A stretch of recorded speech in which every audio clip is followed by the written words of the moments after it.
Hey, ¿qué onda? Mi nombre es Jonathan Domingo y estás escuchando mi podcast. Hey, ¿qué onda? Lo que estás a punto de ver es la tercera parte de la serie que he titulado El cielo, el infierno y todo lo que está en medio. Definitivamente hay una secuencia, entonces si te estás topando con este video, busca las primeras dos partes. Y es un video largo, es casi hora y media, entonces también está en Spotify si prefieres consumir recursos largos en audio únicamente para que puedas estar, no sé, lavando los trastes o manejando o en el gym mientras lo escuchas. También, si te quedas hasta el final, te encargo que escuches, estoy lanzando un nuevo proyecto que se llama la comunidad EBT y quiero que formes parte de ella. Antes de la pandemia escribí un libro y nunca salió y todavía tengo ese libro. Entonces decidí crear una comunidad para poder tener más interacción sobre temas de vida, teológicos, bíblicos. Entonces quiero regalarle este libro a cualquier persona que se una a la comunidad EBT. Entonces espérate al final del video para que puedas tener más información de esto y disfruta este video.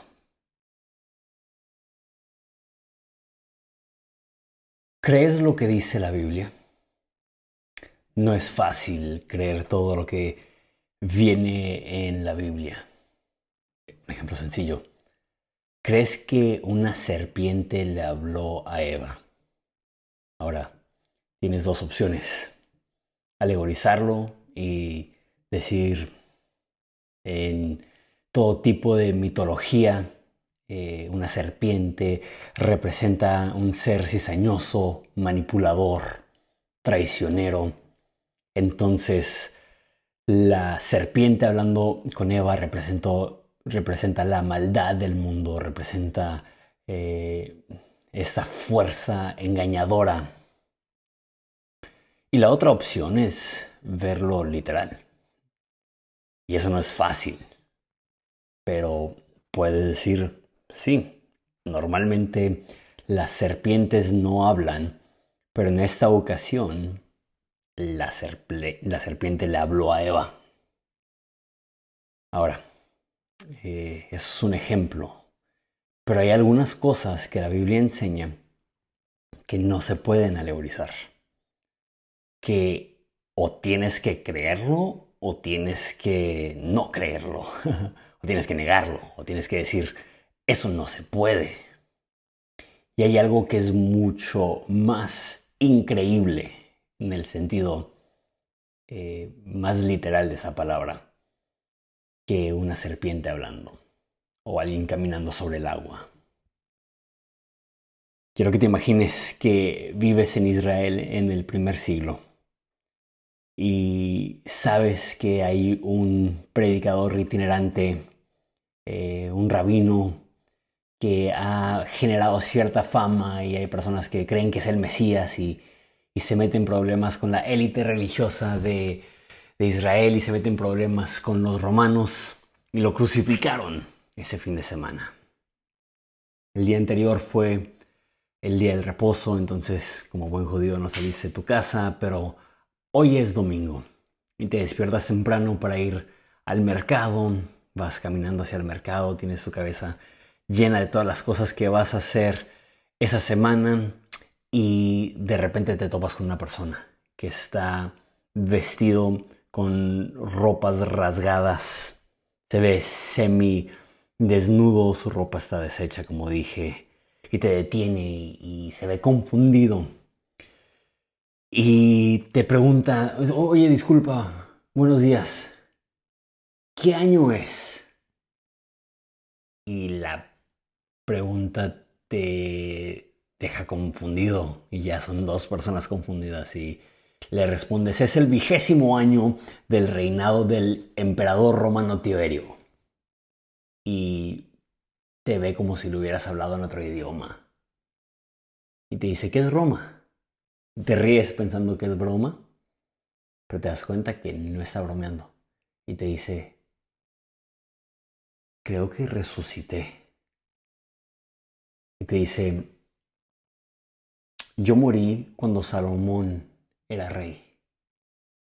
y te das cuenta que estás caminando junto a un cementerio y volteas a ver y hay tumbas abiertas y no es el único que está caminando confundido de esta forma. Eso suena como algo sacado de ciencia ficción. Que alguien muerto 1000 años recobre su existencia, su cuerpo, su estado físico. Eso suena tan poco probable, tan mitológico, tan irreal. Pero te leo lo que dice Mateo. En ese momento, el velo del templo se rasgó en dos, de arriba para abajo. La tierra tembló y las rocas se partieron, y los sepulcros se abrieron, y los cuerpos de muchos santos que habían dormido resucitaron. Y saliendo de los sepulcros después de la resurrección de Jesús, entraron en la santa ciudad y se aparecieron a muchos. La idea de que cuerpos que llevan un milenio en estado de descomposición se puedan reintegrar y después reincorporar tiene que ser una de las ideas más difíciles de creer. Pero esa es la situación. Esa idea de la resurrección, en mi opinión, es el enfoque principal de la Biblia. Y sé que decirlo de esa forma suena completamente exagerado. Podemos pensar en decenas de cosas que quizá parecieran tener más importancia que la resurrección de los muertos. Pero en mi opinión, la idea principal del cristianismo ha sido prácticamente olvidada en la iglesia hoy en día. Si te pregunto, ¿de qué trata la Biblia? Lo más probable es que dirías, la Biblia trata de Jesús. Respuesta de escuela dominical. Y esa respuesta es correcta. Pero si te pregunto, ok, ¿y qué acerca de Jesús? Probablemente dirías algo como Jesús vino a vivir una vida perfecta, era el Hijo de Dios en la tierra, murió una muerte que nosotros merecíamos haber muerto para que cuando muramos podamos ir al cielo. Ahora, ahí es donde la diferencia suena pequeña, pero espero que a través del video de hoy puedas darte cuenta que estamos en una inclinación equivocada. Porque si yo te pregunto, ¿para qué murió Jesús? Si lo que viene a tu mente es para que yo pueda ir al cielo cuando muera, eso no es el enfoque de la Biblia. No es que no sea cierto. Obviamente, si crees en Jesús, al morir irás al cielo. Sin embargo, Jesús casi no habló acerca de ir al cielo. Lo que Jesús hablaba y su enfoque cuando hablaba del cielo era la idea, y su frase favorita era el reino de Dios o la vida eterna. Entonces, siento que tengo que explicar esto un poco más.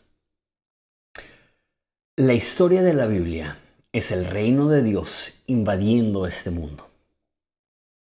Lo hace a través del amor venciendo el odio, de la luz venciendo la oscuridad. Pero la idea principal es que en este mundo roto llega Jesús a establecer un reino perfecto, a establecerse como el único rey del universo.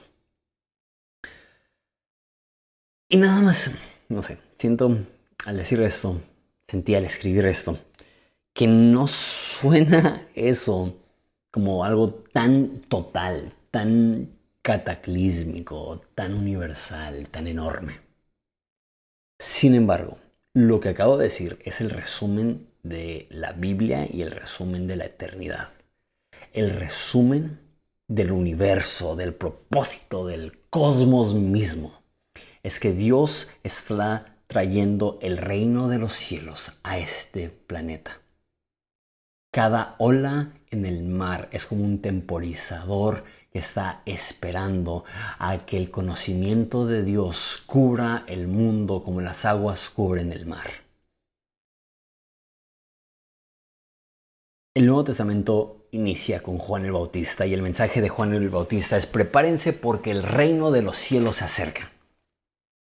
Y no es hasta que Juan es encarcelado que Jesús inicia su predicación. ¿Y cuál es el mensaje que Jesús predica? Mateo 4 dice, 4:17, desde entonces Jesús comenzó a predicar: arrepiéntanse porque el reino de los cielos se ha acercado. Entonces, para Jesús, la idea del cielo no es algo que existe en una dimensión alterna, sino algo que llega a nuestra dimensión hoy y ahora y aquí. Por eso, un capítulo después de esto, 2 capítulos después de esto, en el Sermón del Monte, Jesús nos enseña a orar: venga tu reino, hágase tu voluntad en la tierra como en el cielo. El reino de Dios es la meta. Por eso Jesús dice: hijitos míos, es el deleite del Padre darles el reino. La idea del cielo y la idea del reino de Dios son sinónimos. Y cuando ves la idea del reino de Dios en la Biblia, habla más de Jesús estableciendo una morada y un dominio y una jurisdicción aquí, más que Jesús sentado en un trono allá. No es que no lo hable, y el video anterior hablé de cómo Dios está en su trono ahorita, pero la idea de la vida eterna no es que pasaremos la eternidad en una dimensión alterna en algún otro lugar, sino que desde la llegada de Jesús, Dios ha estado poco a poco invadiendo este planeta con su presencia, que culminará en la segunda venida y en los nuevos cielos y nueva tierra, donde Jesús mismo descenderá a este mundo, habitará en este mundo, y el conocimiento de Dios llenará la tierra como las aguas cubren el mar. En otras palabras, el reino de Dios y el cielo no son una dimensión allá, sino es una realidad aquí. Y tú dices: sí, pero no, porque Jesús está allá. Sí, pero mira lo que dice Juan 17:1 al 3. Estas cosas habló Jesús, alzando los ojos al cielo, y dijo: Padre, la hora ha llegado. Glorifica a tu Hijo, para que el Hijo te glorifique a ti, por cuanto le diste autoridad sobre todo ser humano, para que Él dé vida eterna a todos los que le has dado. Y esta es la vida eterna. Una explicación de qué es la meta que Dios tiene para la humanidad. Y esta es la vida eterna, que las personas cuando mueran puedan ir al cielo. No es lo que dice. Y esta es la vida eterna, que te conozcan a ti, el único Dios verdadero, y a Jesucristo, a quien has enviado. La vida eterna no es solamente mueres y te vas allá. La vida eterna es estar conectado con Dios a través de Jesús. Es conocerlo a Él, el único verdadero Dios. Y seguido lo he dicho, que el cielo no empieza el momento que mueres. El cielo empieza el momento que conoces a Jesús. Y se multiplica el momento en el cual mueres. Y porque es removido el limitante que tenemos en esta tierra de la maldición y el pecado y lo que sea, y somos trasladados a donde está Jesús. Pero la eternidad no inicia, la vida eterna no inicia cuando mueres. La vida eterna inicia cuando entablas una relación con Dios a través de Jesús. Pero quiero llevarlo a un nivel más allá. Si la vida eterna no es tanto ir al cielo cuando mueres, sino estar con Dios, el cielo es donde está Dios. Entonces, porque Jesús va a regresar un día y va a establecer un cielo nuevo y una tierra nueva, como ya dije, Él establecerá su trono, su reino en esta tierra. Nos dice Zacarías que el Mesías llegará al monte de los olivos y desde ahí establecerá un reino eterno. Sí, hoy en día eso es muy curioso. Si hoy en día vas al monte de los olivos, está repleto de tumbas. Hay miles y miles de tumbas. Hay tantas tumbas que ya no se ve piso entre las tumbas. Y lo que han hecho los judíos es que, porque ya no hay espacio en el Monte de los Olivos para poner más tumbas, hacen tumbas hacia abajo. Entonces, literal, los cuerpos cada vez los bajan más para poder poner más cuerpos ahí. ¿Por qué? Porque tantos judíos están enterrados en el Monte de los Olivos. Porque Zacarías dice que el Mesías va a regresar al Monte de los Olivos y los judíos creen en la resurrección de entre los muertos cuando regrese el Mesías. Entonces todos quieren estar en primera fila cuando llegue el Mesías. Entonces el Mesías llega al Monte de los Olivos y los muertos en Cristo van a resucitar. Y como digo, esto es parte de la cosmovisión judía. Los judíos hablan muy poco de ir al cielo cuando mueres. La idea del cielo para los judíos está casi nula. Su idea del cielo, perdón, su idea de la eternidad no es el cielo, sino la vida eterna, que es lo que dice Jesús. Juan 3:16, porque de tal manera amó Dios al mundo que dio a su Hijo unigénito para que todo aquel que en él crea no se pierda, sino tenga vida eterna. La idea de vida eterna es inmortalidad. La meta de Dios para nosotros es inmortalidad. Me gusta esa palabra porque suena más físico. La meta es la inmortalidad del cuerpo. Y desde siempre, desde la creación, estaba ahí el árbol de la vida. Y el árbol de la vida era para eso, era para poder alcanzar inmortalidad. Y nos dice en Apocalipsis que en la Nueva Jerusalén ahí va a estar ese mismo árbol de la vida para sanidad de las naciones. No sé cuánto tiempo me voy a llevar en este video, pero me gusta que podemos darnos el tiempo de considerar esas cosas, de ir lento, de analizarlo. Y quizá eso es algo que tienes que tomar en partes porque sé que es denso. Quizá es algo que vas a tener que ver o escuchar varias veces. Pero esa idea de la resurrección, como dije al principio, no solamente es fundamental, no solamente es elemental, es prioritario para la Biblia, para la cosmovisión de los autores del Nuevo Testamento, la resurrección de los muertos. Cuando Pablo estaba bajo juicio, él dijo que la razón que estaba siendo acusado es porque él creía en la resurrección. Dice Hechos 24-22b, la segunda parte. Por la resurrección de los muertos soy juzgado hoy ante ustedes. El enfoque de las enseñanzas de los apóstoles en Hechos es la resurrección. Pablo dice, la razón que he sido acusado es porque predico la resurrección de los muertos. Ahora, uno pensaría que la resurrección de los muertos está haciendo referencia a la muerte de Jesús. Sin embargo, la frase la resurrección de los muertos no es algo que está hablando acerca de Jesús, sino que es algo que está hablando acerca de la segunda venida, la resurrección de los muertos. Cuando habla de Jesús, habla de la resurrección de Jesús. Ahorita voy a dar un ejemplo. Eso es cuando Jesús está hablando cuando Pablo está hablando con los atenienses. Y son filósofos griegos que no tienen ni idea acerca de lo que creen los cristianos y los hebreos. Dice que discutían algunos filósofos epicureos y estoicos, que algunos decían, ¿qué quiere decir este palabrero? Pues es un predicador de divinidades. Parece ser un predicador de divinidades extrañas. Decían otros, porque les predicaba a Jesús y la resurrección.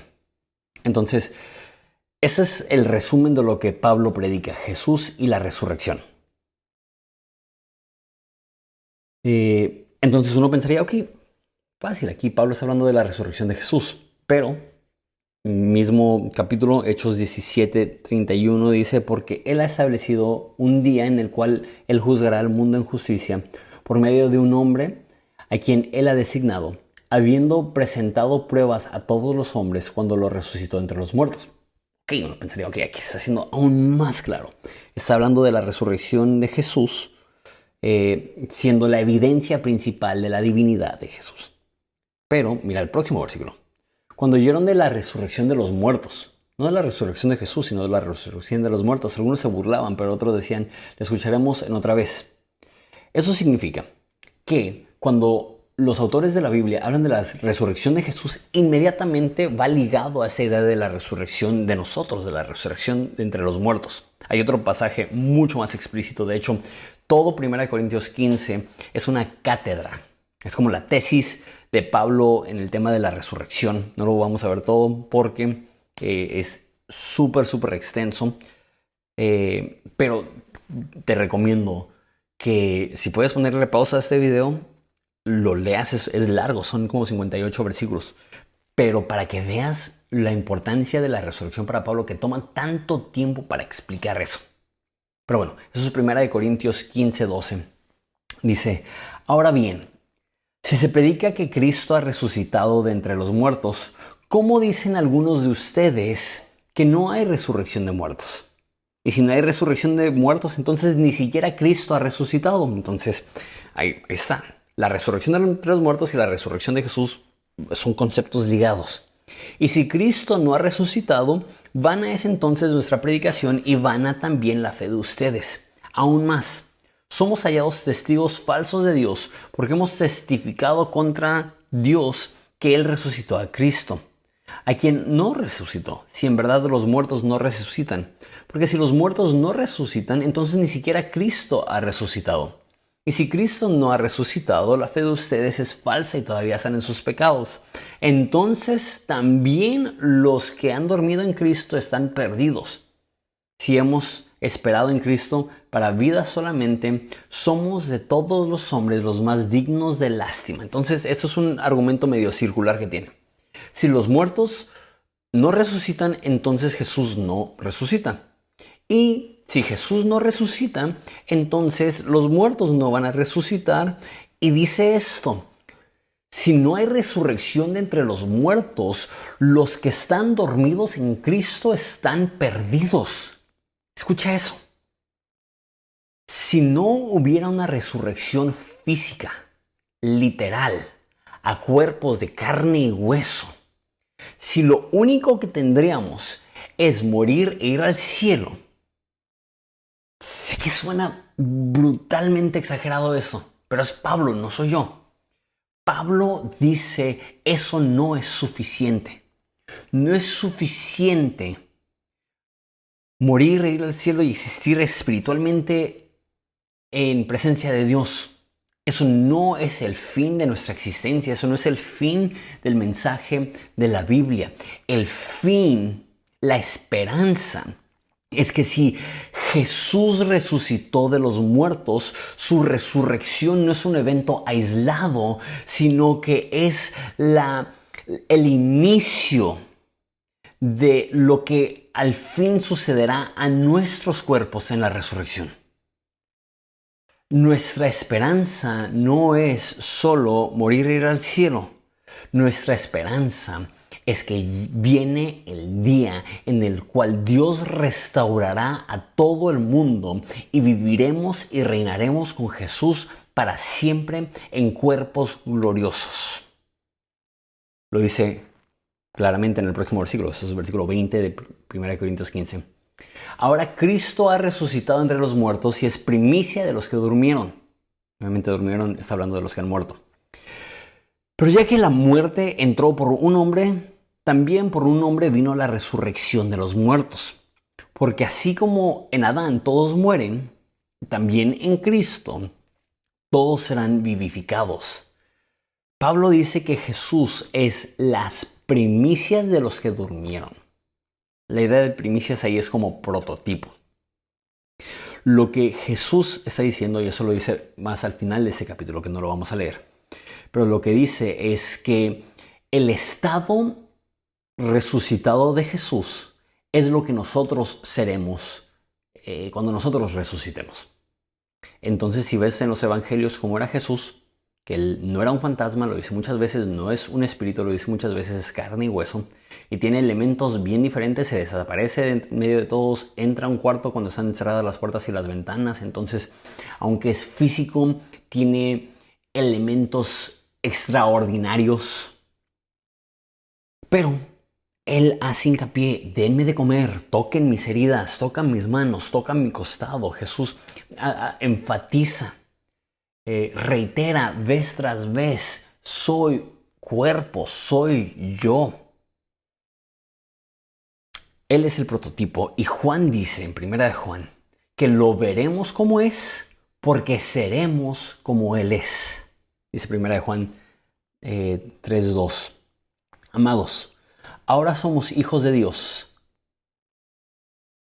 y aún no se ha manifestado lo que habremos de ser. Pero sabemos que cuando Cristo se manifieste, seremos semejantes a Él porque lo veremos como Él es. Entonces, cuando Jesús regrese, nosotros seremos semejantes a Él. El cuerpo post-resurrección de Jesús es el prototipo, es la guía para entender cómo nosotros vamos a ser. Y quizá lo más importante de este video es devastar esta noción que nos han metido a la cabeza de nubes y arpas y ángeles en forma de bebés desnudos como la imagen de la eternidad. Nada que ver. El cuerpo resucitado de Jesús fue físico. Nuestros cuerpos eternos, la eternidad, será física, será con Jesús. Un ejemplo más de cómo la resurrección de Jesús está ligada a nuestra resurrección. Romanos 8:29. Porque a los que de antemano conoció, también los predestinó para ser hechos conforme a la imagen de su Hijo, para que Él sea el primogénito entre muchos hermanos. A los que predestinó, también llamó, y a los que llamó, a esos también justificó, y a los que justificó, a esos también glorificó. Entonces está usando una palabra muy específica. Está diciendo que nos predestinó no para ser adoptados hijos suyos, si lo dice así en Efesios, pero aquí es más específico. Nos predestinó para ser hechos conforme a la imagen de su Hijo. Eso no está hablando en general que el ser humano es portador de la imagen de Dios desde Adán, sino que está hablando de una predestinación que Dios elige. Y a los que predestina, justifica, y a los que justifica, glorifica. Idea de que nos hace como Jesús, que nos dará un cuerpo glorioso como Jesús. De hecho, si retrocedemos unos cuantos versículos, lo que acabo de leer es Romanos 8, 29 y 30. Si vemos Romanos 8, 23, 7 versículos antes, dice: y no solo ella, hablando de la creación, ahorita voy a regresar y hablar de eso, pero no solo ella, sino también nosotros, que tenemos las primicias del Espíritu, aún nosotros mismos gemimos en nuestro interior, aguardando ansiosamente la adopción como hijos. ¿Y qué es la adopción como hijos? La redención de nuestro cuerpo. La idea de redención es la recuperación, es la restauración de nuestro cuerpo. Porque en esperanza hemos sido salvos, pero la esperanza que se ve no es esperanza. Pues, ¿por qué esperar lo que uno ve? La esperanza cristiana. Por eso digo que esto es el enfoque de la Biblia, el enfoque primordial de la Biblia. La esperanza del cristiano es la resurrección y la redención de nuestro cuerpo. Un día Dios nos hará copartícipe de su gloria.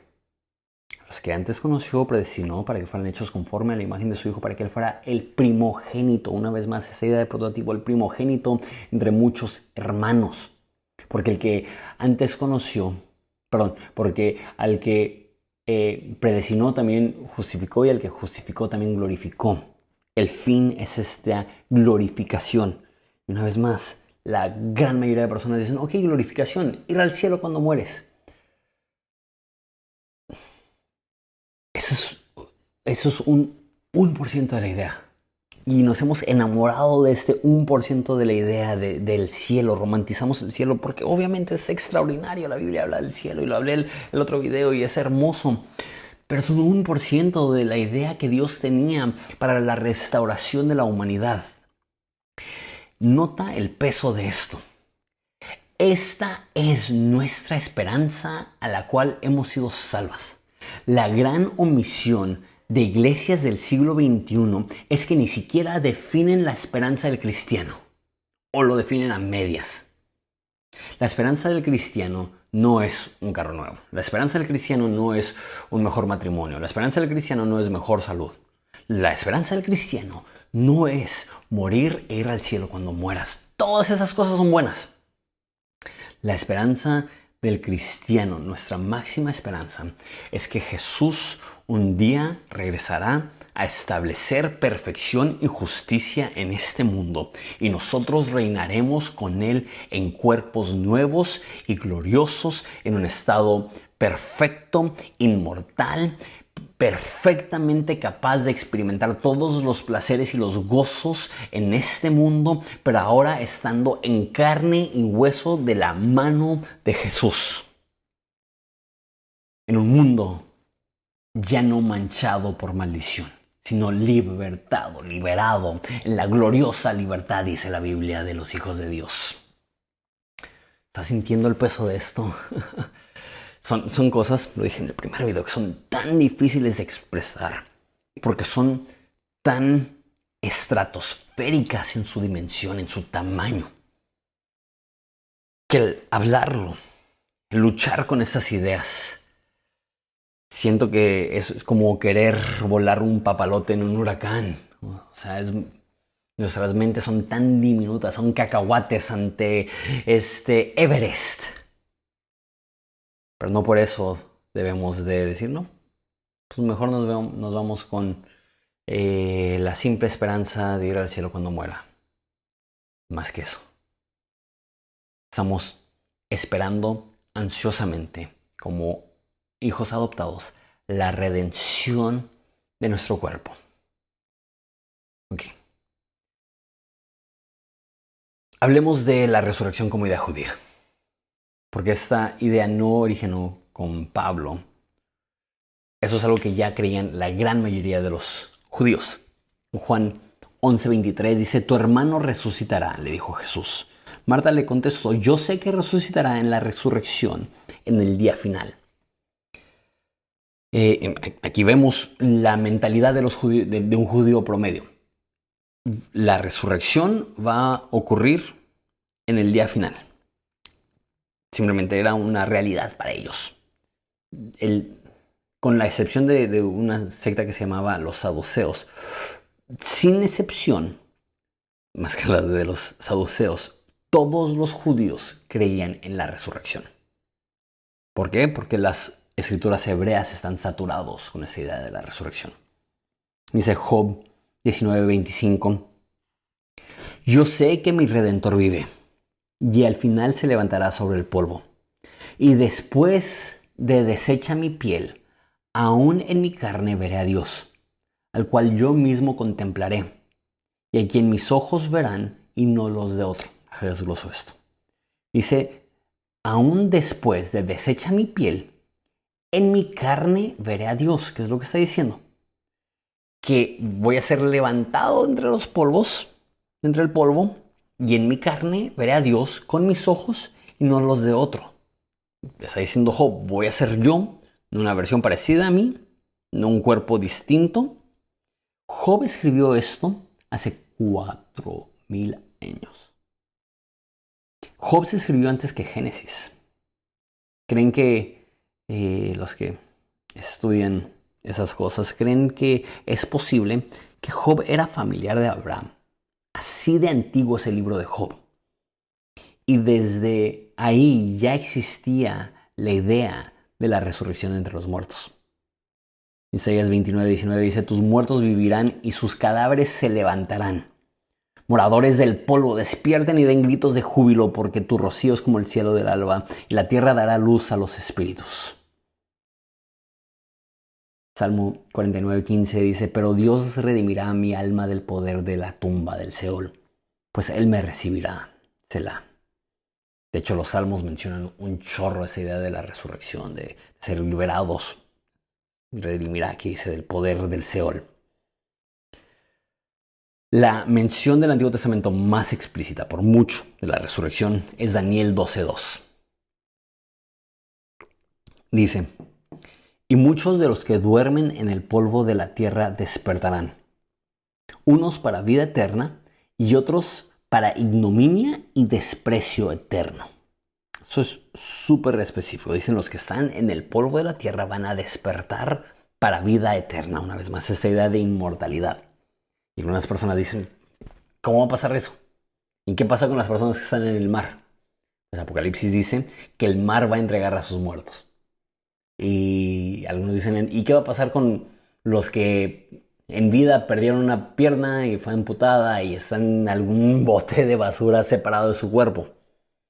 Dios tomará del polvo de la tierra nuestras partículas y nos recreará, y así como del polvo de la tierra creó a Adán, del polvo de la tierra nos recreará a nosotros. Toma un segundo para considerar esto. Esto es lo que la Biblia quiere decir cuando dice vida eterna. Lo vuelvo a leer. Los que duermen en la tierra despertarán, unos para vida eterna, nosotros para desprecio eterno. Lo hablaremos en el próximo video. La idea de la Biblia cuando habla de la vida eterna es esta idea de la resurrección de entre los muertos. Entonces, Job es el libro más antiguo y habla de la resurrección de entre los muertos. Y Daniel es uno de los más cercanos a los tiempos de Jesús. No quiero entrar en debates, pero hay quienes creen que Daniel se escribió no por Daniel, sino como 200 años después de Daniel. Aunque yo no creo eso, la razón que creen eso es porque la teología de Daniel está muy apegada a algo que se conoce como la teología del segundo templo. Explico esto. Cuando los judíos regresan de Persia a Jerusalén, tienen ahí el templo y restablecen todo su formato religioso después de estar en exilio. Y redescubren muchas cosas y ahí es cuando realmente el judaísmo semimoderno, o sea, judaísmo, estamos hablando de una religión que en los tiempos de Jesús ya tenía 2000 años, pero había un judaísmo moderno y se llama el judaísmo del segundo templo, y ese es el judaísmo en el cual se crió Jesús. Y el judaísmo del segundo templo ya tenía las escrituras como las tenemos nosotros. Entonces, a diferencia de David, que tenía únicamente la ley, o de otras personas que solamente tenían ciertas partes, ya para los tiempos del segundo templo ya estaba la Biblia completa. Entonces podían considerar todo el Antiguo Testamento. No estaba la Biblia completa, estaba el Antiguo Testamento completo. Entonces podían considerar su totalidad. Y entre el tiempo de Malaquías y Mateo pasan 400 años. Sin embargo, en esos 400 años se escriben muchos libros que se llaman los libros apócrifos. Esos libros no son considerados como parte de la Biblia, no están dentro de los libros sagrados judíos. Sin embargo, sí los leían los judíos. Y hasta la fecha, los libros de Macabeos, por ejemplo, son súper populares entre los judíos. Sin embargo, el libro más influyente entre los judíos en los tiempos de Jesús era el libro de Enoc. El libro de Enoc no lo escribió Enoc. Bueno, fuera. El libro de Enoc se escribió aproximadamente 300 años antes de Cristo, en esta época de la teología judía del segundo templo. Y lo que es interesante del libro de Enoc es que Jesús lo cita. Cuando dice que los ángeles no se casan y se dan en matrimonio, eso es una cita del libro de Enoc. Judas se basa en el libro de Enoc, cuando dice que los espíritus han sido enviados a cadenas perpetuas y oscuridad. Eso también es una cita textual del libro de Enoc. Y algo que es súper curioso para mí, he visto muy poco escrito acerca de esto, es que el único ángel mencionado en el Antiguo Testamento es Miguel. Pero en el libro de Enoc menciona más ángeles por nombres, entre ellos Gabriel. Es curioso que el Nuevo Testamento habla de Gabriel, dándole cierta validez al libro de Enoc. No estoy diciendo que el libro de Enoc debe ser considerado al nivel de la Biblia, pero Jesús lo leía y las personas alrededor de Jesús lo leían. Entonces, leer el libro de Enoch te ayuda a entender la ideología judía durante los tiempos de Jesús. Por eso tantas personas creen en la resurrección, no únicamente porque viene en las páginas del Antiguo Testamento, sino que también era parte del hablar de esos tiempos. Eso es el libro de Enoch, capítulo 51, perdón. En esos días la tierra devolverá lo que ha sido depositado en ella. El Seol también devolverá lo que ha recibido y los infiernos devolverán lo que deben. Y entre ellos seleccionará a los justos y a los santos, porque se acercará el día en el que serán salvados. El elegido se sentará en mi trono en esos días, y de su boca fluirán todos los misterios de sabiduría y consejo, porque el Señor de los espíritus se lo ha concedido y lo ha glorificado. En esos días las montañas se moverán como arietes, y las colinas saltarán como corderos que han tomado leche hasta quedar satisfechos. Los rostros de los ángeles del cielo brillarán alegremente. Por los mismos días el elegido se levantará y la tierra se regocijará y los justos la habitarán y los elegidos se pasearán por ella. Un texto más de el tiempo previo al nacimiento de Jesús que confirma que los judíos creían en la resurrección. Última mención de la resurrección antes de entrar en qué es lo que pasa después de la resurrección. La pregunta es, ¿los primeros cristianos creían en eso? ¿Una resurrección física, literal? Eso es de la carta de primera de Clemente, la primera epístola de Clemente a los Corintios, que si ves la mayoría de contenido de este canal, sabes que hablo mucho de los padres apostólicos. Los padres apostólicos fue la primera camada de líderes después de los apóstoles del Nuevo Testamento. Primera de Clemente se escribe probablemente en el año 105, quizá en el año 100. Apenas estaba terminando el Nuevo Testamento cuando se escribe esto. De hecho, hay varias ciudades antiguas que consideraban Primera de Clemente como parte de las Escrituras. Primera de Clemente 24 dice así: entendamos, pues, amados, en qué forma el Señor nos muestra continuamente la resurrección que vendrá después, de la cual hizo al Señor Jesucristo las primicias, cuando le levantó de los muertos. Consideremos, amados, la resurrección que tendrá lugar a su debido tiempo. El día y la noche nos muestran la resurrección. La noche se queda dormida y se levanta el día. El día parte y viene la noche. Consideremos los frutos, cómo y de qué manera tienen lugar la siembra. El sembrador sale y echa sobre la tierra cada una de las semillas, y éstas caen en la tierra seca y desnudan y se descomponen, pero entonces el Señor en su providencia hace brotar sus restos como plantas nuevas y se multiplican y dan fruto. Y después de eso, Clemente habla del pájaro del fénix, de cómo cae a las cenizas y se reintegra y vive, y dice que si Dios puede reintegrar a este pájaro, que Dios va a reintegrar nuestros cuerpos. ¿A qué llego con esto? El Antiguo Testamento lo enfatiza. Los escritos apócrifos, entre que se terminó el Antiguo Testamento y que se empezó a escribir el Nuevo Testamento, lo afirman. El Nuevo Testamento lo afirma, Jesús lo afirma, los apóstoles lo afirman. Y los escritos más antiguos que tenemos de la iglesia lo afirman. Ya voy a poner fin en esta idea de la resurrección. ¿Por qué rayos no se habla más de esto? ¿Por qué nos da miedo? Y sé que es creer lo increíble. Y sé que suena como ciencia ficción. Y sé que suena como el ataque de los zombies. Pero que no nos dé vergüenza si esto era el énfasis de la enseñanza de Pablo. Y si Jesús, al decir vida eterna, está invocando la idea de la inmortalidad del cuerpo. ¿Por qué rayos nosotros ni lo mencionamos ni lo pensamos casi? Ahora,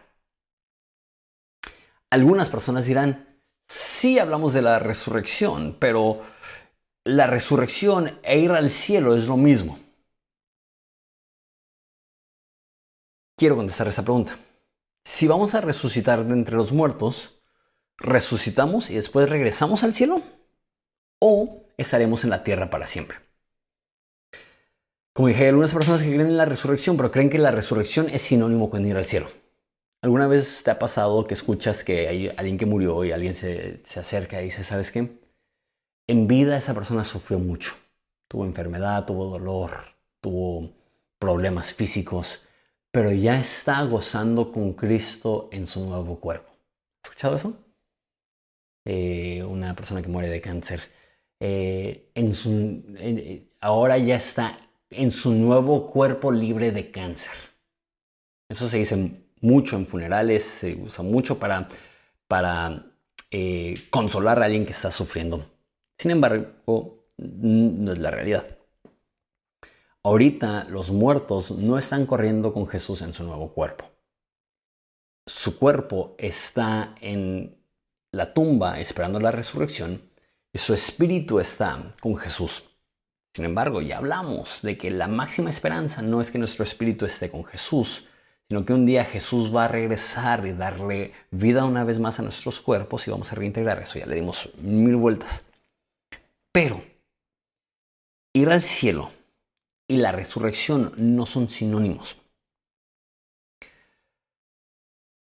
Entonces, ya aclaramos, la resurrección será física, pero aún así hay personas que creen que la eternidad será en otra dimensión y hay personas que creen eso por ignorancia, que simplemente no se les ha enseñado acerca de la resurrección de los muertos. Pero hay otras personas que no lo creen por ignorancia, sino que creen que sí va a haber una resurrección de entre los muertos, donde va a haber cuerpos físicos y va a haber lo que se conoce como el reino milenial. Sé que ya hemos hablado de muchas cosas. Y si tienes que ponerle pausa, ir a tomar un vaso de agua, ir a resetear tu mente, está bien. Pero, ¿por qué estoy metiendo ahora el milenio? Porque hay personas que creen que todas estas profecías físicas aplican al milenio y después de eso nos vamos a ir al cielo, después del milenio.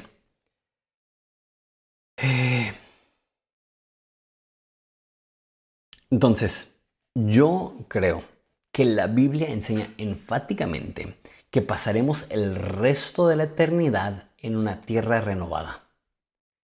Y normalmente cuando le digo eso a las personas, y odio esto, normalmente cuando le digo eso a las personas me dicen algo como, ¿qué no es eso lo que creen los testigos de Jehová? Y lo descartan.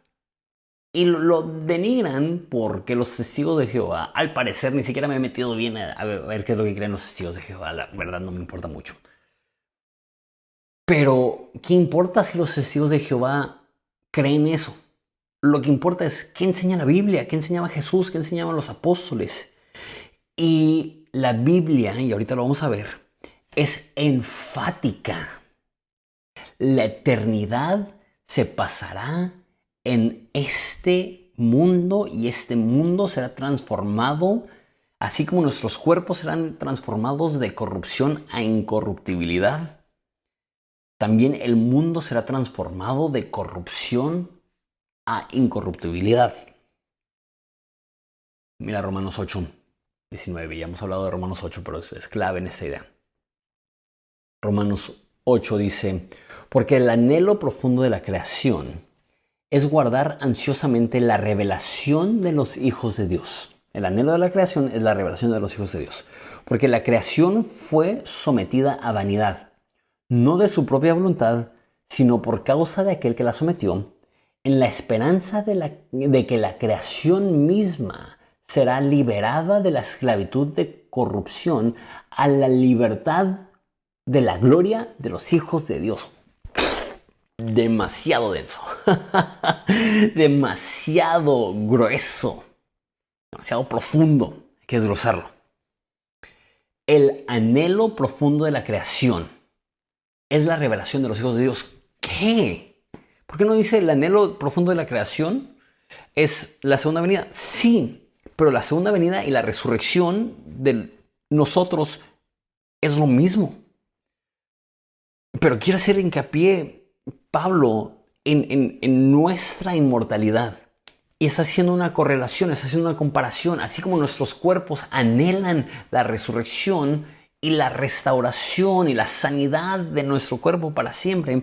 De la misma forma, la creación está ahorita en vanidad. Otras traducciones dicen inutilidad. Es esa idea de que el mundo está roto, que el mundo no es como debería de ser. En la esperanza de que la creación va a ser liberada de la corrupción a la libertad de la gloria de Dios. El mundo está gimiendo. El mundo odia el efecto del pecado. La creación está sufriendo, padeciendo. En otros lugares dice que está pasando por dolores de parto, esperando con ansias ser liberada de la corrupción para que el mundo mismo pueda ser librado. Por eso Jesús dice, porque de tal manera amó Dios al mundo. Pedro dice, 2 de Pedro 3:13, según su promesa, nosotros esperamos nuevos cielos y nueva tierra en los cuales mora la justicia. Va a haber una nueva tierra, pero esa tierra será nuestra tierra, pero renovada. Y hay personas que no creen que esa tierra renovada va a ser eterna, que creen que únicamente por 1000 años. ¿Por qué? Porque hay textos en el Antiguo Testamento que hablan de que el lobo se va va a jugar con el cabrito y un niño va a jugar con la serpiente. Y hay otros pasajes que hablan de lo mismo, pero es evidente que no está hablando de algo eterno. Déjalos leo para explicar de lo que estoy hablando. Eso es Isaías 11:6. El lobo morará con el cordero, y el leopardo se echará con el cabrito. El becerro y el leoncillo y el animal doméstico andarán juntos, y un niño los conducirá. Padrísimo, padrísimo. Amo esa imagen. La vaca con la osa pastará, y sus crías se echarán juntas. El león como el buey comerá paja. El niño de pecho jugará junto a la cueva de la cobra, y el niño destetado extenderá su mano sobre la guarida de la víbora. No dañarán ni destruirán en todo mi santo monte, porque la tierra estará llena del conocimiento del Señor como las aguas cubren el mar. Acontecerá en aquel día que las naciones acudirán a la raíz de Isaí, que estará puesta como señal para los pueblos, y será gloriosa su morada. Entonces, para nosotros que ya hablamos de la resurrección de entre los muertos y de la nueva tierra, esto parece ser una profecía de la nueva tierra, sin muerte, con armonía inclusive entre los animales.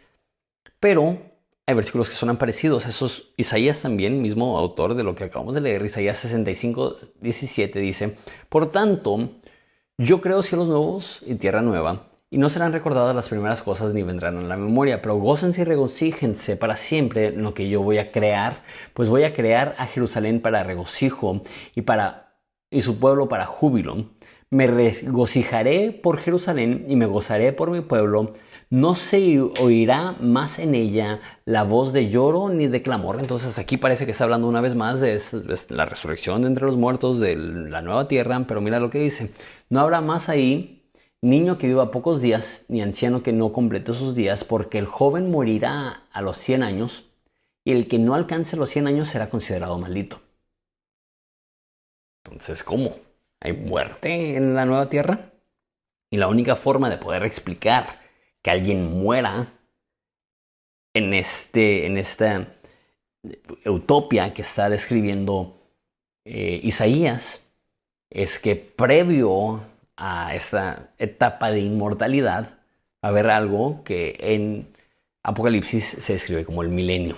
Ahora, esta no es una serie de escatología. Escatología es el estudio del fin de los tiempos. Eventualmente voy a hacer un video igual de denso y igual de profundo que esa serie del cielo, del infierno y todo lo que está en medio, acerca del fin del mundo y del apocalipsis y de la segunda venida de Jesús. Pero en ese video estamos hablando específicamente de la vida eterna. Pero voy a leer un pasaje largo explicando qué es lo que es el milenio, lo que Apocalipsis dice el milenio. Es Apocalipsis 20. Vi entonces un ángel que descendía del cielo con la llave del abismo y una gran cadena en su mano. El ángel prendió al dragón, la serpiente antigua, que es el diablo y Satanás, y lo ató por 1000 años. Lo arrojó al abismo y lo encerró y puso un sello sobre él para que no engañara más a las naciones, hasta que se cumplieran los 1000 años. Después de esto debe ser desatado por un poco de tiempo. También vi tronos y se sentaron sobre ellos los que se les había concedido autoridad para juzgar, y vi las almas de los que habían sido decapitados por causa del testimonio de Jesús y de la palabra de Dios, los que no habían adorado a la bestia ni a su imagen, ni habían recibido la marca sobre su frente ni sobre su mano. Volvieron a la vida y reinaron con Cristo por 1000 años. Esta es la primera resurrección. Los demás muertos no volvieron a la vida hasta que se cumplieron los 1000 años. Bienaventurado y santo es el que tiene parte en la primera resurrección. La segunda muerte no tiene poder sobre estos, sino que serán sacerdotes de Dios y de Cristo y reinarán con él por 1000 años. Cuando los 1000 años se cumplan, Satanás será soltado de su prisión y saldrá a engañar a las naciones, y estarán en los 4 extremos de la tierra, Gog y Magog, a fin de reunirlas para la batalla. El número de ellas es como la arena del mar, y subieron sobre la anchura de la tierra y rodearon el campamento de los santos y de la santa ciudad, pero descendió fuego y los devoró. Y el diablo que los engañaba fue arrojado al lago de fuego y azufre, donde también está la bestia y el falso profeta, y serán atormentados día y noche por los siglos de los siglos. Ok, sin entrar en detalle, como dije, es muy extenso esta idea del milenio. Pero aquí narra el milenio.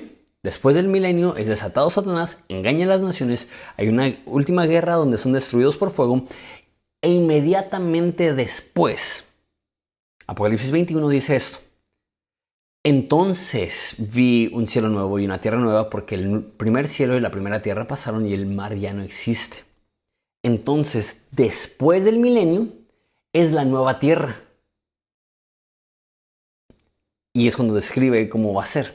Y una vez más, eso es otro pasaje. Bueno, no es tan largo, son 4 versículos. Entonces vi un cielo y una tierra nueva, porque el primer cielo y la primera tierra pasaron y el mar ya no existe. Y vi la santa ciudad, la nueva Jerusalén, que descendía del cielo, preparada como una novia ataviada para su esposo. Entonces oí una gran voz que decía desde el trono: el tabernáculo de Dios está entre los hombres. Él habitará entre ellos, y ellos serán su pueblo, y Dios mismo estará entre ellos. Y Él enjugará toda lágrima de sus ojos, y ya no habrá muerte, ni habrá más duelo, ni clamor, ni dolor, porque las primeras cosas han pasado. Entonces, lo primero que veo de esta tierra es que es diferente. Ya no hay mar. Es un cambio gigantesco a nuestra tierra actual. Pero dice que desciende la nueva Jerusalén preparada como una novia. Entonces, la idea es que el cielo baja a esta tierra, se unen el cielo y la tierra, y es una fiesta. La ciudad está preparada como para una fiesta. Dice que el tabernáculo de Dios es con los hombres. Es una imagen del Antiguo Testamento. El tabernáculo era donde estaba la presencia de Dios. Entonces, una vez más, regresa la presencia literal de Dios, pero no como en el tabernáculo que era humo. Dice que Él habitará entre ellos y ellos serán su pueblo, y Dios mismo, así hincapié, Dios mismo estará con ellos. Esto lo llamo yo la segunda venida del Padre. Se habla mucho de la segunda venida de Jesús, pero tenemos que entender que la deidad completa va a venir a la tierra. No solamente Jesús, como en su primera venida, que el Padre estaba en su trono en el cielo y Jesús aquí en la tierra, sino que desciende la nueva Jerusalén, desciende la santa ciudad, desciende el cielo, y Dios mismo estará entre ellos. ¿Por qué la segunda venida del Padre? La primera venida es cuando el Padre se paseaba con Adán en el Edén. Que Dios mismo se paseaba en ese mundo, y cuando Adán pecó, Dios estaba haciendo sus rondines diarios y dice: Adán, ¿dónde estás? Porque Dios habitaba en esta tierra previo a la caída del hombre. Y después de la resurrección de los muertos y la nueva tierra y el nuevo cielo, Dios mismo habitará entre ellos. Y mira lo que dice: ellos serán su pueblo. Por fin, en perfecta unidad entre Dios y su pueblo. Y Él secará toda lágrima. Imagínate eso. Lo físico de todo eso. Que resucitaremos y veremos a Dios. Y no sé si lloraremos de la emoción, pero el caso es que Él llegará y sentiremos su mano sobre nuestra mejilla, secando nuestras lágrimas. el salmista decía de Dios: tú eres quien levanta mi cabeza. Obviamente lo decía de manera figurativa, pero en esa ocasión será literal, perdón, que Dios pondrá su brazo sobre nosotros. Y su brazo sobre nosotros es amor. Y secará literalmente. ¿Cómo será sentir la mano de Dios? ¿Cómo será ver a Dios? ¿Cómo será que Dios esté ahí físicamente entre nosotros? No sé, no tengo ni idea. Pero lo único que sé es que limpiará toda lágrima de nuestros ojos y nos recordará: ya no hay muerte, ni llanto, ni clamor, ni dolor, porque las primeras cosas han pasado. Ahora sí voy a leer una porción larga. Eso es todavía de Apocalipsis 21.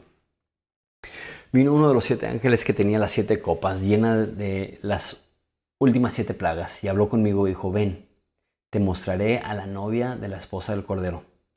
Entonces me llevó en el espíritu a un monte grande y alto, y me mostró la santa ciudad, Jerusalén, que descendía del cielo de Dios, y que tenía la gloria de Dios. Su fulgor era semejante a una piedra preciosa, como una piedra de jaspe. Entonces va a describir la Nueva Jerusalén, y no lo voy a explicar mucho, porque ahorita quiero hablar más de cómo la Nueva Jerusalén va a estar en la tierra, más que explicar todos los detalles de lo que explica de la Nueva Jerusalén. Tenía un muro grande y alto, 12 puertas, y las 12 puertas había 12 ángeles, y en las puertas estaban escritos los nombres de las 12 tribus de los hijos de Israel. Había 3 puertas al oeste, 3 puertas al norte, 3 puertas al sur, 3 puertas al oeste. El muro de la ciudad tenía 12 cimientos, y en ellos estaban los 12 nombres de los 12 apóstoles del Cordero. El que hablaba conmigo tenía una vara de medir de oro para medir la ciudad, sus puertas y su muro. La ciudad está sentada en forma de cuadro, su longitud es igual que su anchura, y midió la ciudad con vara 12.000 estadios, que son 2.160 kilómetros. Su longitud, anchura y altura son iguales. Midió su muro, 144 codos, que son 64 metros, según la medida humana, que también es la medida de ángel.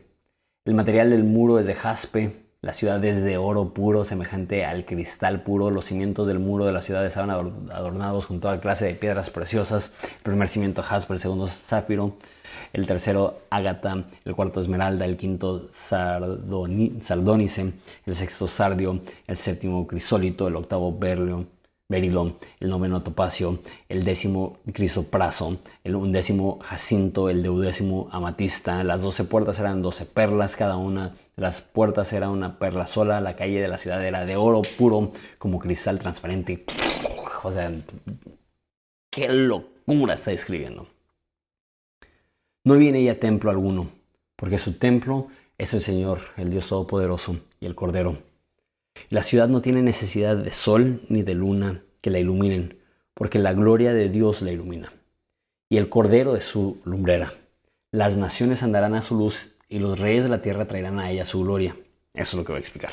Sus puertas nunca se cierran de día, pues allá no habrá noche, y traerán a ella la gloria y el honor de las naciones. Jamás entrará nada inmundo, ni el que practica abominación ni mentira, sino solo aquellos cuyos nombres están escritos en el libro de la vida del Cordero. Varias cositas aquí. Regresando al principio, dice que lo llevó a un monte alto. Dice que un ángel lo llevó a un monte alto. Eso es un contraste con el capítulo 4, que dice que un ángel lo llevó al cielo. Entonces, el hecho que dice que lo llevó a un monte alto hace hincapié que es en esta tierra. Y no lo dice explícitamente, pero si tuviera que adivinar, lo lleva al Monte de los Olivos. Si vas a Israel, en Jerusalén, está la ciudad antigua, cruzas un valle y luego hay un cerro alto, inclinado, que puedes subir. Jesús lo subía para orar seguido. Lo llevó a un monte y ve cómo desciende la Nueva Jerusalén, como forma de cubo. Edificios de oro, calles de oro, cimientos de piedras preciosas, puertas que son perlas. El lugar está extraordinario. Dice que no había templo. ¿Por qué? Porque dice que Dios mismo va a estar ahí. No necesitas templo porque hay trono. Dice que no hay sol, una vez más. Es el mundo, pero es muy diferente. No hay mar, no hay sol. Pero eso es lo que me hace pensar que habrá continuidad real entre este mundo y el venidero. Dice, los reyes de la tierra traerán a ella su gloria. ¿Qué significa eso? Van a seguir habiendo naciones y reyes y reinos y ciudades. Dice, sus puertas no se cierran. Esto tiene que significarse que la eternidad será en este mundo, el epicentro será la Nueva Jerusalén, ahí es donde mora Jesús, ahí es donde reina Jesús. Sin embargo, dice que las puertas de la ciudad no cierran y los reyes de la tierra traerán su gloria a ella. Entonces, abre tu mente un poco. Seguirán habiendo personas viviendo fuera de la Nueva Jerusalén que podrán viajar a la Nueva Jerusalén. Y yo creo que eso significa que va a seguir habiendo una identidad nacional. Yo creo que en el cielo voy a seguir siendo mexicano. Y dice que cada nación va a poder traer su gloria a ella. ¿Qué significa eso? No sé, a lo mejor significa que los mexicanos vamos a llegar con tacos y mariachi. Y otras naciones van a traer oro, o sus riquezas, o su arte. Imagínate la Nueva Jerusalén así, como una ciudad que tiene las riquezas del mundo entero, que han sido regaladas en honor al Rey de Reyes viviendo en esa ciudad. Apocalipsis en otra parte dice que habrá gente de toda lengua, tribu, nación y lengua. ¿Qué significa eso? Que después de la resurrección, al parecer, mantendremos nuestra identidad, nuestra lengua, nuestra nacionalidad. Es interesante pensar en eso. Ok, ahora entendiendo esto, que la eternidad será física, en cuerpos físicos. Que la eternidad será en este mundo. Que la eternidad será en la Nueva Jerusalén. Bueno, la Nueva Jerusalén estará en este mundo. Y ese mundo seguirá existiendo y personas van a poder viajar a la Nueva Jerusalén. ¿Cómo será? Dice Isaías 25:6, hablando de esto.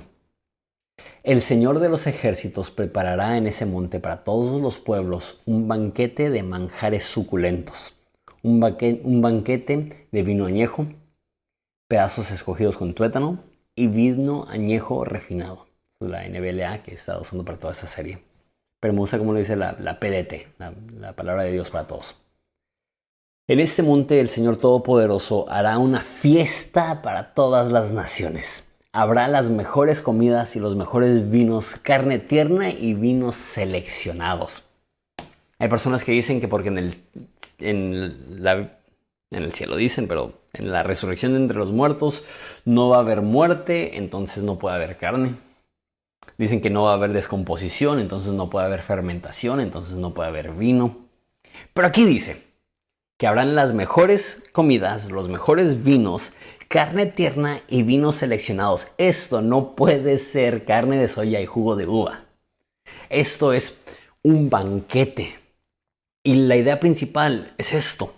Es que Dios está ahí y estaremos con Él y Él estará en el asador, en la carne asada, pasándonos, hey, ¿quieres probar esta carne? Algunos de mis mejores momentos han sido con amigos alrededor de un asador, comiendo carne directamente del asador, de las brasas, y así va a ser con Jesús. Con Jesús se va a hacer la carne asada con Jesús. Esa es la vida eterna. Y tú dices, eso no suena espiritual. Amigo, no se trata de sonar espiritual. Se trata de sonar real, de emocionarnos por una realidad que va a ser física y tangible y que hay una relación a cómo va a ser, porque tú y yo hemos sentido el gozo de la comunión con nuestros amigos, con nuestra familia, y será así pero multiplicado por 1,000,000, porque será Dios mismo con su pueblo y nosotros seremos su pueblo y Él será nuestro Dios y no habrá necesidad de sol ni de luces porque su gloria estará ahí en medio de nosotros. Eso es el cielo que nos espera. no una dimensión apartada. Es el cielo en la tierra, es la resurrección de entre los muertos, es la inmortalidad del cuerpo humano. Eso me lleva a mi última pregunta. ¿Por qué? ¿Por qué esto? Y vayámonos más atrás. ¿Por qué el mundo? ¿Por qué la creación? ¿Por qué escoger la salvación de esta forma? ¿Por qué escoger la culminación de todo que sea de esta forma? ¿Por qué? Porque la redención es mejor que la inocencia. Lo repito. La redención es mejor que la inocencia. Dios pudo haber creado al humano incapaz de pecar. Un mundo que no se iba a descarriar. Un Edén eterno.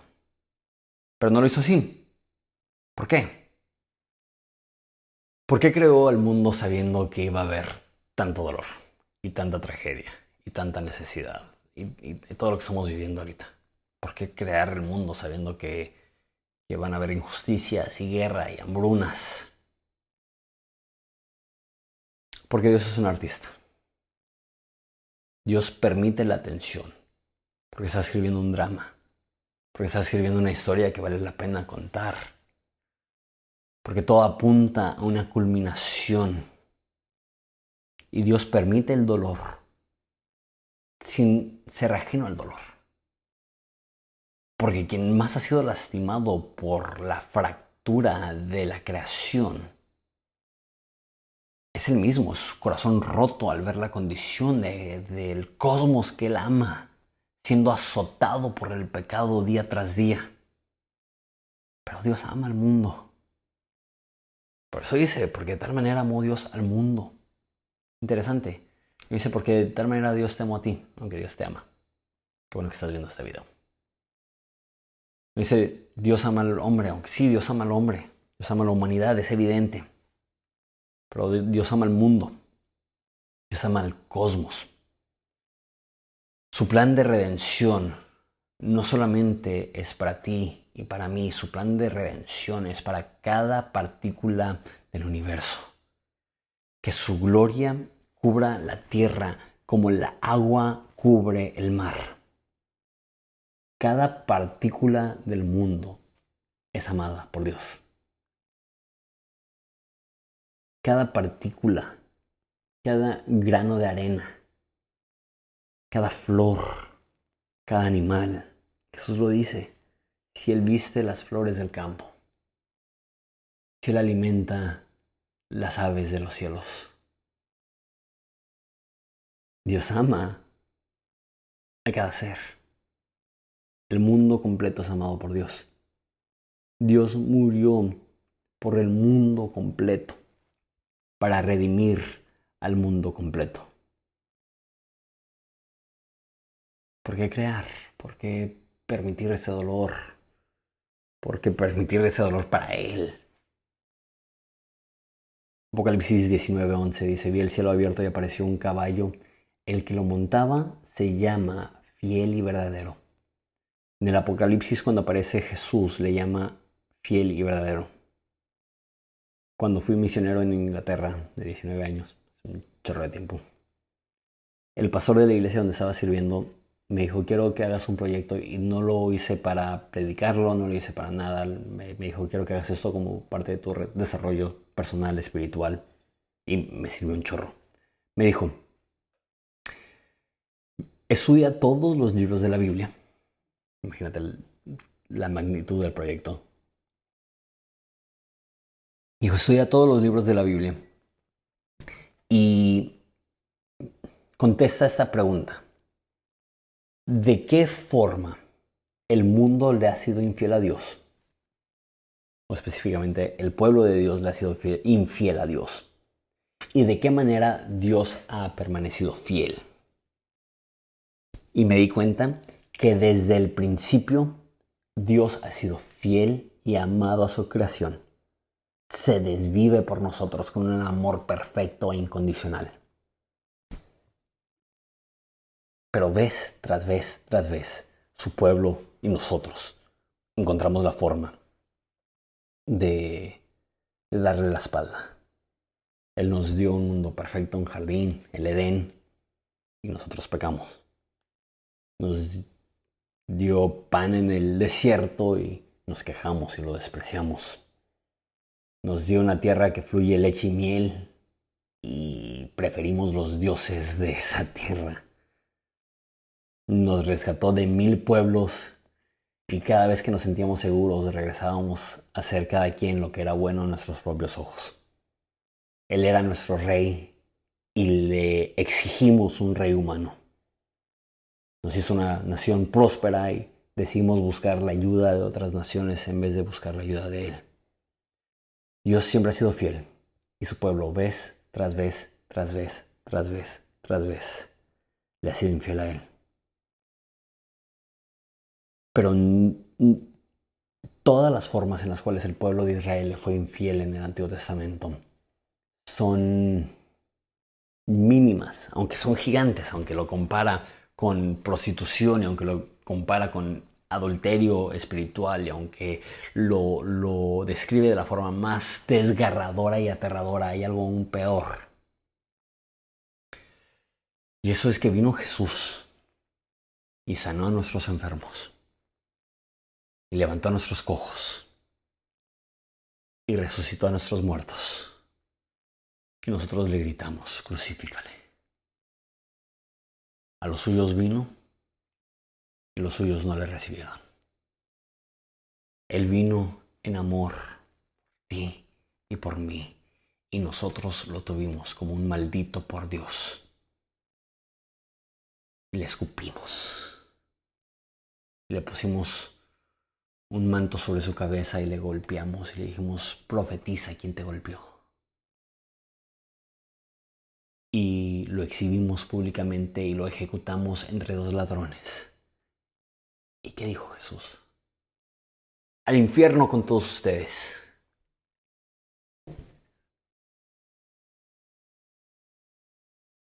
Padre, perdónalos, porque no saben lo que hacen.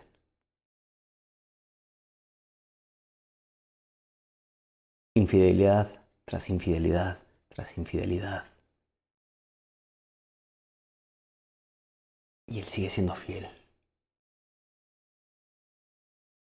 En el Antiguo Testamento, Dios le pide a un profeta llamado Oseas que se case con una prostituta para que sea una imagen de lo que siente Dios. Se ha casado con un pueblo que le es infiel. Y en ese libro, después de describir todo el dolor que siente Dios por estar con un pueblo infiel, dice, ¿cómo puedo abandonarte? Cuando eras niño te tomé de la mano. ¿Cómo te puedo dejar si yo te enseñé a caminar? La historia de la creación es una de constante rebelión de parte de la humanidad hacia Dios, pero de un amor incomparable de Dios hacia la humanidad. Y en Apocalipsis, cuando llega Jesús, le llama el fiel, verdadero, porque aunque nosotros somos infieles, Él permanece fiel, porque Él no se puede negar a sí mismo. Con ese filtro quiero leer otra vez Apocalipsis 21. Entonces vi un cielo nuevo y una tierra nueva, porque el primer cielo y la primera tierra pasaron y el mar ya no existía. Y vi la santa ciudad, la nueva Jerusalén, que descendía del cielo de Dios, preparada como una novia ataviada para su esposo. Entonces oí una gran voz que decía desde el trono, el tabernáculo de Dios está con los hombres, y Él habitará entre ellos, y ellos serán su pueblo, y Dios mismo estará entre ellos, y Él secará toda lágrima de sus ojos, porque no habrá muerte, ni duelo, ni clamor, ni dolor, porque las primeras cosas han pasado. El que está sentado en el trono dice, yo hago nuevas todas las cosas, y añadió, escribe, porque estas palabras son fieles y verdaderas. Me dijo, hecho está, yo soy el alfa y el omega, el principio y el fin, y al que tenga sed, yo le daré gratuitamente la fuente del agua de la vida. El vencedor heredará estas cosas, y yo seré su Dios, y él será mi hijo. Escribe estas cosas porque son fieles y verdaderas. Esto es fidedigno. Puedes depositar tu confianza en que Dios va a restaurar este mundo, en que todas las injusticias van a ser resueltas y todo el dolor va a ser olvidado y toda maldición va a ser eliminada. Y que tú y yo caminaremos en presencia del Padre y en presencia de Jesús como un pueblo perdonado, glorioso, limpio, suyo, en la armonía que Jesús ha anhelado desde que caminaba con Adán en el frío de la mañana, y Adán le dio la espalda, y Abraham le dio la espalda, y David le dio la espalda, y los discípulos le dieron la espalda, y tú y yo le hemos dado la espalda. Y Él ha sido paciente día tras día, año tras año, milenio tras milenio, esperando ese momento que vea a su pueblo ataviado como una novia limpia y perfecta, y presentársela a sí mismo como una iglesia gloriosa, sin mancha ni cosa semejante. Y aquel que ha sido fiel a nosotros desde el inicio, por fin recibirá una relación recíproca donde puede experimentar ahora Él un amor fiel en nuestra parte, porque la maldición ha sido removida y podemos abrazarle con el cariño que Él merece por primera vez, porque todos los efectos negativos de la maldad del pecado han sido removidos. Esas palabras son fieles y verdaderas. Al que venciere, heredará todas las cosas. Apocalipsis es una culminación de Génesis. Génesis nos narra la creación del cielo. Génesis narra la creación del cielo y la tierra. Apocalipsis nos narra la creación del nuevo cielo y la nueva tierra. En Génesis empieza sin maldición, en Apocalipsis termina sin maldición. En Génesis comen toda la fruta que quieran del jardín. En Apocalipsis estamos comiendo banquetes. En Génesis la serpiente es presentada. En Apocalipsis el dragón es derrotado. En Génesis tenemos el primer matrimonio. En Apocalipsis tenemos el último matrimonio, el matrimonio entre Dios y su pueblo. En Génesis tienes el árbol de vida. En Apocalipsis tienes el árbol de vida en medio del paraíso. En Génesis Dios camina con Adán. En Apocalipsis Dios camina con nosotros. En Génesis entra la muerte. En Apocalipsis la muerte es derrotada. En Génesis el hombre se esconde de Dios. En Apocalipsis Dios seca toda lágrima de nuestros ojos. El jardín fue bueno. La santa ciudad será mejor. Porque la redención es mayor que la inocencia. Si nadie jamás hubiera pecado, no existiera esa fidelidad de Dios a su pueblo rebelde, que culminará con la gran celebración y el banquete de Jesús recibiendo a su esposa perfecta, a su pueblo perfecto. El jardín fue bueno, la santa ciudad será mejor. La inocencia del Edén fue hermosa. La fidelidad de Dios a su pueblo tras milenios de infidelidad es mejor. Todo el dolor del paraíso perdido será olvidado en el paraíso recreado a través del nuevo cielo y la nueva tierra. Esta es nuestra esperanza. La resurrección de entre los muertos y la restauración de todas las cosas. ¡Wow! Te aventaste casi hora y media de este contenido. Gracias. Si estás aquí todavía, la neta, gracias por darte el tiempo de aprender acerca de la Biblia y de la eternidad y de Dios conmigo. Agradezco un chorro que te tomes el tiempo. Para mí es un privilegio hacerlo. Quiero darte una oportunidad de ir más allá de solamente consumir ese contenido, y estoy creando algo que estoy llamando la comunidad EBT. Lo que es la comunidad EBT es, ese canal se enfoca en estilo de vida, Biblia y teología. Entonces estoy creando una comunidad de personas donde podemos interactuar sobre esto.